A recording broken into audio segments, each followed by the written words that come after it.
Welcome, seekers of truth and shadows. Today, we descend into one of the most enigmatic and powerful symbols in modern Satanism, the inverted pentagram. But let's step beyond its surface, beyond its familiar 5 points, and explore what this symbol truly represents for those who embrace Satanic philosophy. In a world of symbols, none stand as polarizing, as captivating, or as deeply misunderstood. Now, you may ask, why the inverted pentagram? Why this particular arrangement, this deliberate inversion? Symbols in any belief system aren't just images, they're doorways to meaning, reflections of inner worlds. And here, the inverted pentagram does more than mark a boundary, it draws a path inward, into layers of identity, power, and rebellion against convention. But why do we turn it downward, anchoring it in the shadow rather than raising it to the heavens? To understand this, we need to question everything we think we know about up and down, righty and wrong. This symbol confronts us with the idea that true freedom often lies beyond traditional boundaries. Where most symbols aim to elevate, the inverted pentagram roots us, embracing the depth of earthly, carnal power. In the words of Diane Vera, one of the modern voices who's brought clarity to satanic thought, to be satanic is to be free from the dogmas imposed by traditional religions. This is no simple reversal of values. It's a declaration of spiritual independence. And Venus Satanas tells us the inverted pentagram isn't just a negation, it's a reclamation of what's been denied by mainstream paths. So, think about this, if the upward pentagram is a symbol of purity, divinity, and the ideals of light, then what does its inversion whisper to us? Does it mean impurity? Rejection? Or could it signify the embracing of wholeness, the grounding in what others might fear to confront? Let's take a journey through these 5 points, not as symbols of denial, but as the gateway to a profound truth that lies just beneath the surface. To begin, let's start with the point at the base, the downward arrow. Traditionally, symbols that point downward are seen as grounding, representing earth, matter, the tangible. The upward pentagram, often used in Wicca, aims for the spiritual, the ascent toward an ethereal ideal. But here, in Satanism, we honor what is grounded, what's real and undeniable. We don't deny the flesh, the instincts, the here and now. We don't look away from what society calls base, we embrace it. The downward point of the pentagram invites us to root ourselves, to find power in the earth beneath our feet and the desires that surge within us. It tells us that power isn't found by looking up, but by looking within. But there's a misconception, a bias handed down through centuries, that anything pointing downward must be evil or corrupt. It's fascinating, isn't it? This bias has been so deeply ingrained in cultural, religious, and societal narratives. Yet, by turning the pentagram downward, Satanists reject this judgment, pushing against the arbitrary lines drawn by tradition. This orientation isn't about corruption but about reconnection, about daring to face the primal, the dark, and realizing that within darkness lies knowledge, and within knowledge, true empowerment. Now, let's move to the 2 arms, stretched wide. They represent the embrace of duality. Life isn't just a path of light or darkness, it's both, interwoven. By stretching outward, the arms of the inverted pentagram recognize that wisdom and strength aren't confined to one realm. We're not afraid of contradictions or complexity, in fact, we welcome them. Light and dark, good and bad, these are just concepts, illusions even, cast upon us by centuries of dogma. To a Satanist, the idea of duality becomes a bridge, a way to balance both sides, without feeling forced to choose. And then, there's the top 2 points, where many see the inverted pentagram's horns. Some interpret these horns as a symbol of rebellion, of challenge to the established order. But is it merely rebellion, or could it represent something more profound?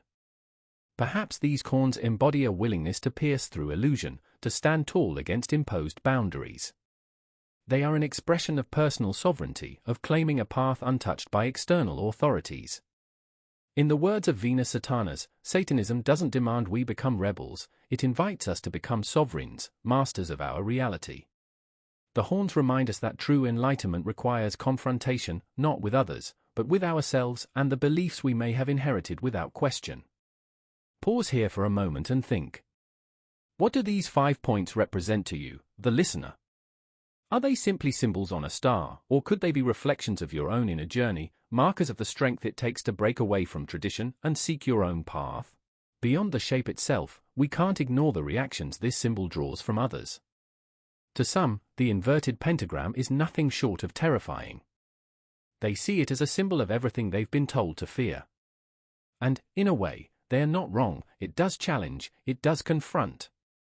But what many misunderstand is that the fear comes not from the symbol itself, but from what it represents, a break from conformity. The courage to say, I will see for myself, I will question everything. It's not a fear of evil, it's a fear of freedom, of untamed thought, of the autonomy that this symbol embodies. So, what does it mean to wear this symbol, to place it in your space, to let it be part of your practice? For some, it's a silent act of defiance. For others, it's a personal reminder of the journey, a mirror of the commitment to live by their own truths. The inverted pentagram, unlike many other symbols, does not offer comfort, it offers challenge. It asks questions, hard ones, and it never apologizes for the answers. And maybe that's where its power lies, in the discomfort, in the way it shakes the foundations of what we think we know. Consider, too, the many ways Satanists interpret and engage with this symbol. For some, like Diane Vera, the pentagram is a lens through which to view power, but not power over others, power over oneself. This isn't a path of domination, but of discipline, self-mastery. The pentagram becomes not just a symbol, but a tool, a focus for intention and growth. It's a reminder that Satanism, particularly theistic Satanism, is deeply individualistic. Each Satanist brings their own perspective, their own needs, and their own understanding to the symbol. There is no single correct interpretation, only what resonates with the individual. In Satanism, symbols like the inverted pentagram aren't meant to be worshipped. They're meant to be used. They're reminders of the path we've chosen, of the values we hold, of the truths we seek. And that's perhaps what makes it so powerful. It's a symbol that changes with us. As we grow, as we deepen our understanding, the pentagram takes on new meanings, reflects different aspects of our journey. Unlike static symbols in more rigid belief systems, the inverted pentagram is fluid, alive, adaptable. Think of it like this: the inverted pentagram doesn't confine us to one view or belief. Instead, it offers a space to question, to challenge, to evolve. And that is perhaps the greatest freedom it offers, a freedom that goes beyond any single definition or ideology. It's not a symbol of absolute truth, it's a symbol of personal truth, one that each of us defines on our own terms. To the outsider, the inverted pentagram might look like a mere icon of opposition, a contrarian's banner. But to those of us on the path, it is a compass pointing not away from tradition, but toward self-discovery. It calls us to examine our values, to find meaning in the shadows, and to walk forward with purpose.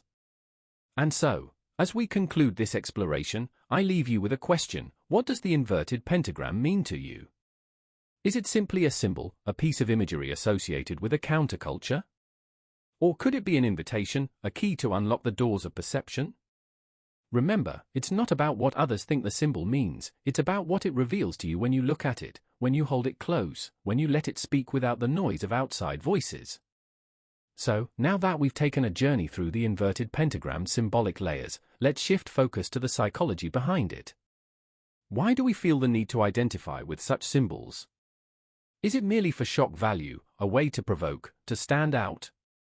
Or is it something deeper, a reflection of our internal landscape, a piece of who we are, carved into shape?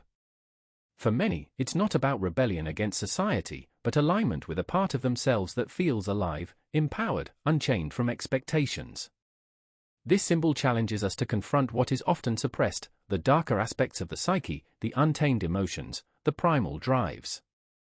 In a world that insists on superficial purity and perfection, the inverted pentagram invites us to accept our flaws, our complexities, our humanity.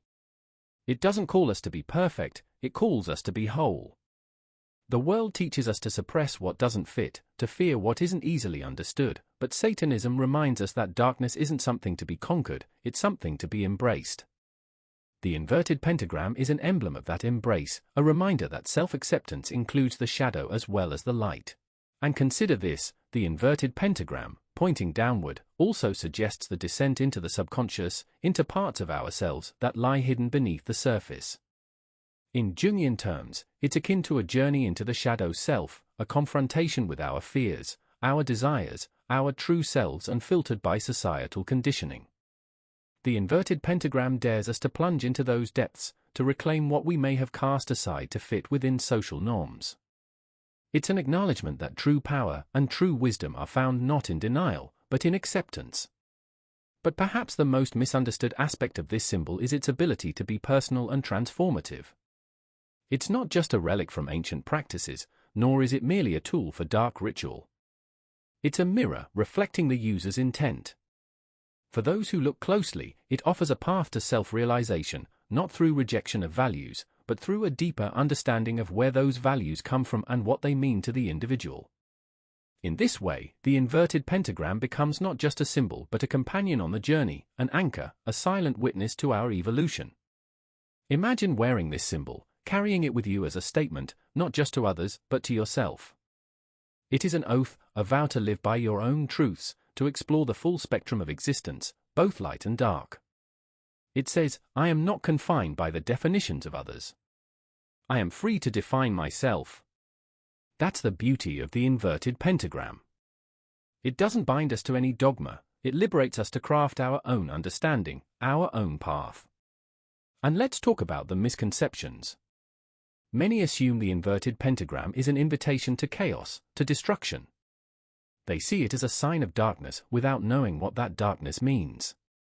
In truth, the inverted pentagram doesn't symbolize chaos for the sake of chaos, it represents transformation. It's a declaration that we are willing to tear down only what hinders us, to destroy only what limits our growth. For Satanists, the journey is rarely about senseless rebellion, it's about intentional change, about building anew from the ruins of outdated ideas and self-imposed limitations. Many who wear this symbol face judgment. They're called misguided, even dangerous, because society tends to fear what it cannot control, what it cannot easily categorize. But Satanism, particularly the philosophy behind the inverted pentagram, isn't concerned with conformity. It's a declaration of personal freedom, of self-directed evolution. Those who bear this symbol understand that enlightenment isn't a gift handed down, it's a prize earned through exploration, reflection, and, often, sacrifice. So here's a question I leave with you. If the inverted pentagram could speak, what would it say? What truths would it reveal about your desires, your fears, your ambitions? Would it encourage you to question the beliefs you hold, to dismantle what doesn't resonate, to build something uniquely yours? Because that's what it does for many. It's a reminder, a challenge, an unspoken promise to live authentically, without shame, without fear, in alignment with our own truths. This is why the inverted pentagram remains relevant, why it endures despite centuries of controversy and misunderstanding. It speaks to a universal desire for authenticity, for liberation. It's not a symbol of mindless rebellion, but of mindful, intentional empowerment.